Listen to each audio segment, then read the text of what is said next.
സംവിധാനം ചെയ്തതിന് ആരെങ്കിലും ആക്രമിക്കപ്പെട്ട് അവരെ ഒറ്റപ്പെടുത്തി കളയാമെന്ന് ആരെങ്കിലും കരുതുന്നുണ്ടെങ്കിൽ ലോകത്തിന്റെ ചരിത്രവും കേരളത്തിന്റെ ചരിത്രവും മറന്നുകൊണ്ടുള്ള ഒരു നിലപാടാണ്.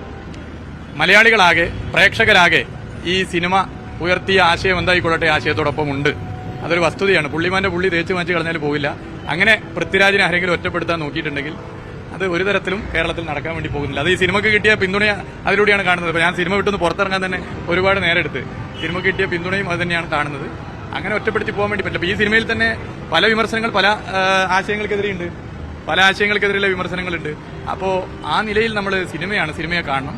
ആ സിനിമയിൽ നമുക്ക് വ്യത്യസ്ത അഭിപ്രായമുണ്ടെങ്കിൽ അഭിപ്രായം രേഖപ്പെടുത്തുക എന്നുള്ളതിനപ്പുറത്തേക്ക് ഇത്തരത്തിലുള്ള നിലപാട് സ്വീകരിച്ച് അധികാരം കയ്യിലുണ്ട്, എന്ത് ഹുങ്കും കാണിക്കാമെന്നൊക്കെ കരുതി മുന്നോട്ട് പോയാൽ അത് കേരളമാണ്. കേരളത്തിലെ ജനങ്ങൾ ഇതൊക്കെ നന്നായി മനസ്സിലാക്കുന്നുണ്ട് എന്നുള്ള വസ്തുതയാണ്.